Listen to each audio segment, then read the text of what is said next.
En el mensaje que nos dio ayer Monseñor Carlos Castillo, arzobispo de Lima, pues estamos en línea con el Monseñor. Muy buenos días. Abel, buenos días, qué gusto. Fernando, también buenos días. Entendemos por su homilía que usted ha recibido estas fiestas patrias con cierta desazón. Bueno, desazón en el sentido de que todos sentimos que existe una intensificación de la corrupción en todos los niveles, especialmente dirigenciales del país, que nos afecta a todos, porque también tenemos que preguntarnos cuánto colaboramos o no con ese tipo de irradiación de esa mentalidad y esas acciones, ¿no? Digo esto porque uno siente que en las altas esferas, pero también en la vida cotidiana del país, hay un flagelo permanente de egoísmo que nos puede llevar al caos total, ¿no? Y el tema del bien común es fundamental, y también la mentalidad de que hemos sido fundados justamente de otra manera, justamente combatiendo eso, ¿no? Porque la actitud que yo he señalado de San Martín es ese desprendimiento que puede implicar diversas acciones en distintas circunstancias para unas personas y otras, ¿no? Pero a todos nos corresponde esa, una actitud de generosidad y de comprensión y de solidaridad, especialmente con quien más sufre, ¿no? Monseñor, usted ha usado ayer algunas referencias del Evangelio sobre el servicio, de la misma manera que algunas citas de Jorge Basadre sobre los inicios de nuestra República, para recordar el rol que algunos antecesores suyos han jugado.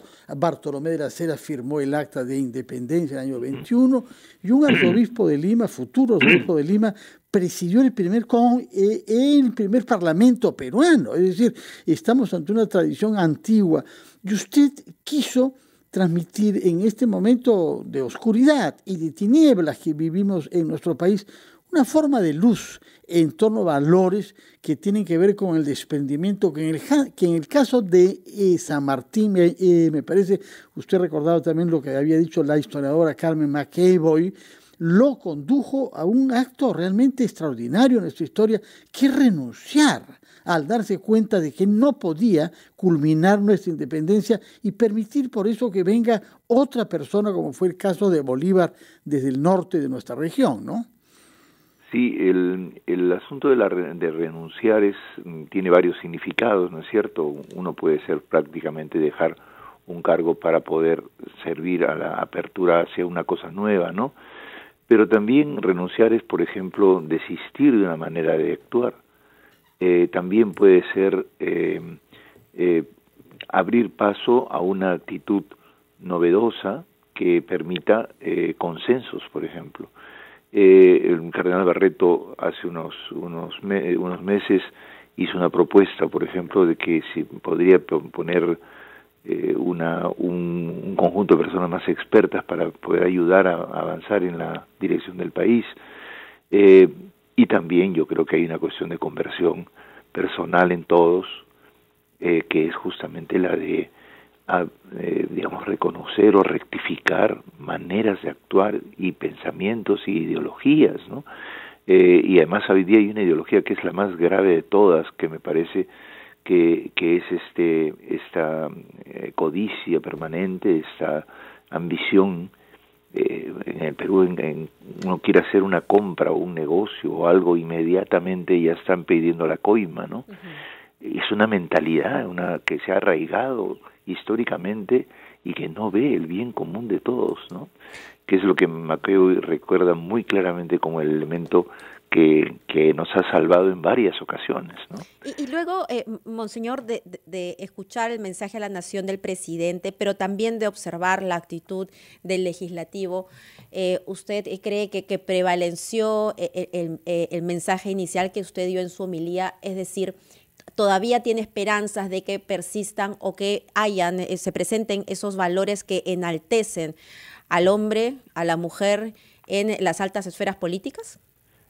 Mira, yo creo que todos tenemos una humanidad que está tapada por las ambiciones, y lo que tenemos es rescatar esa humanidad que todos tenemos Esa es la labor de la Iglesia y sabemos que eso es lento porque no es una cosa tan fácil.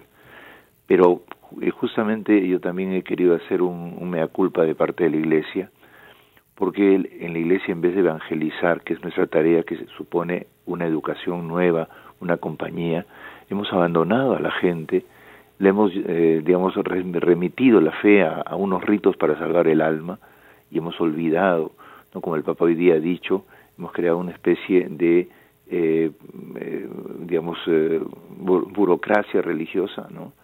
Que no se encarga justamente de ir formando en el valor fundamental de la vida, el sentido de vivir.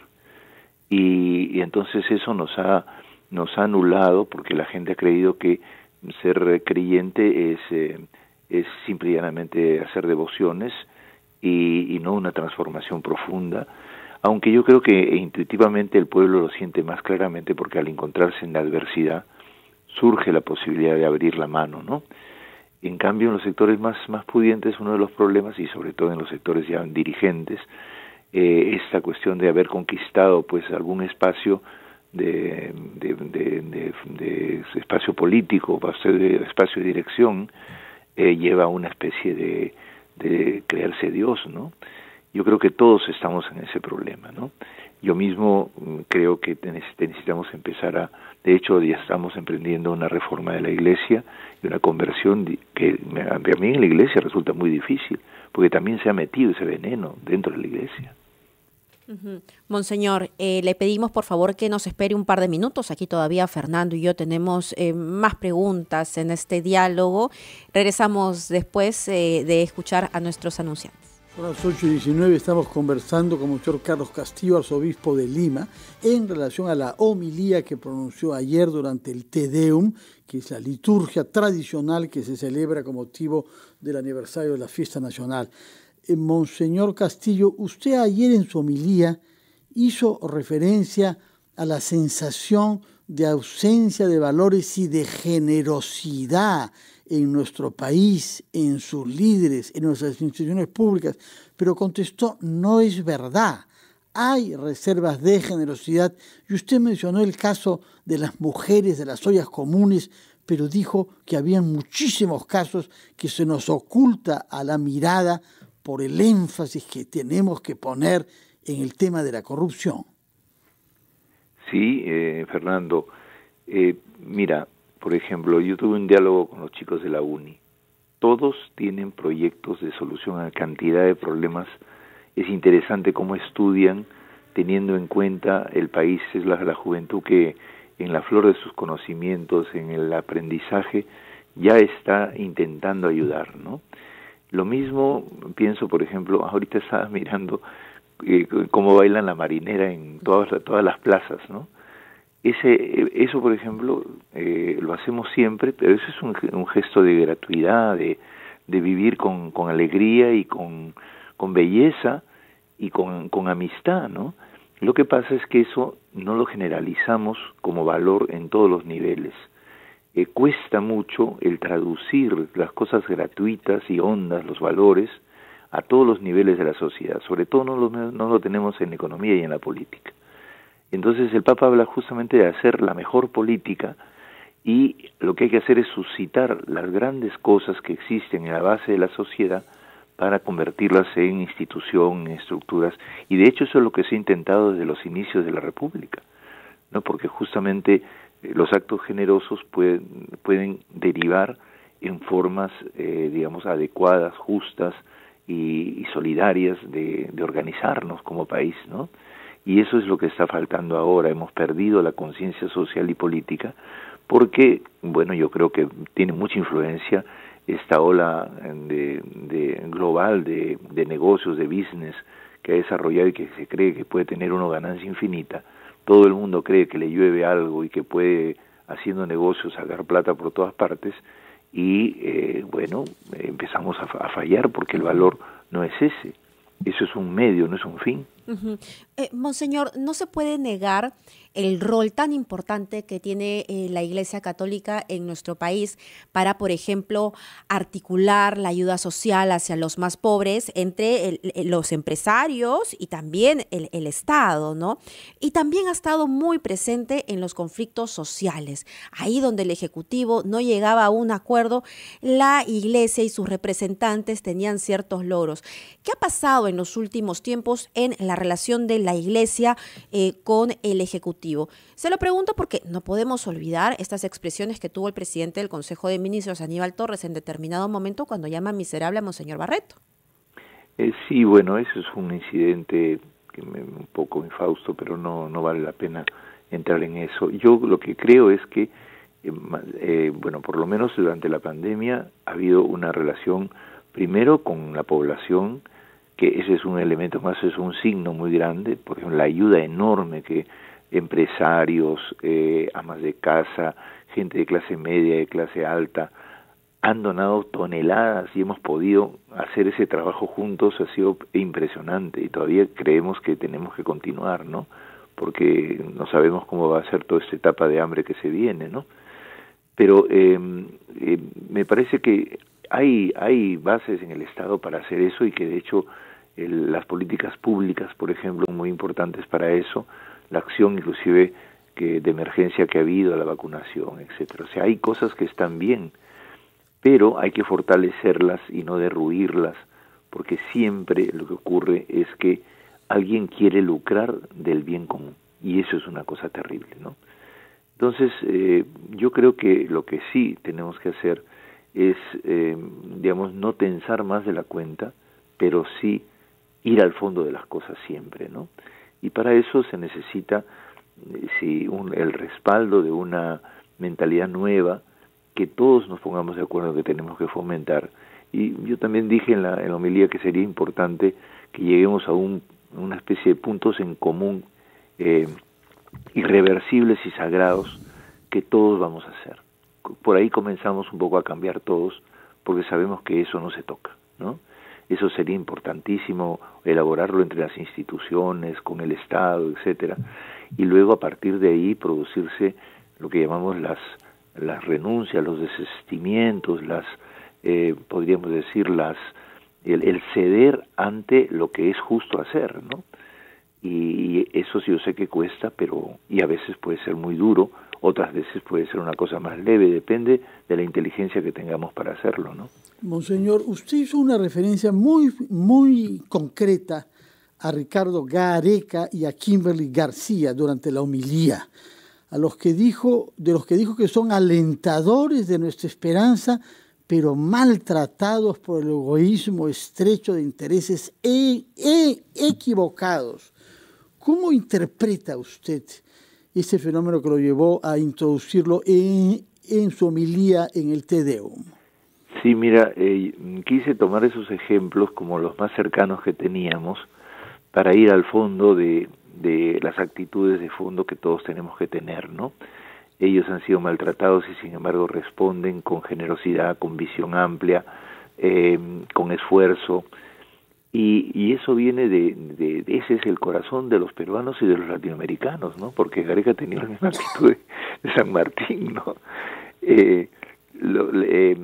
Mira, me parece que cuando nosotros tomamos ejemplos personales, no es para quedarnos en la anécdota, sino para ver la dimensión y la anchura de perspectiva que está detrás.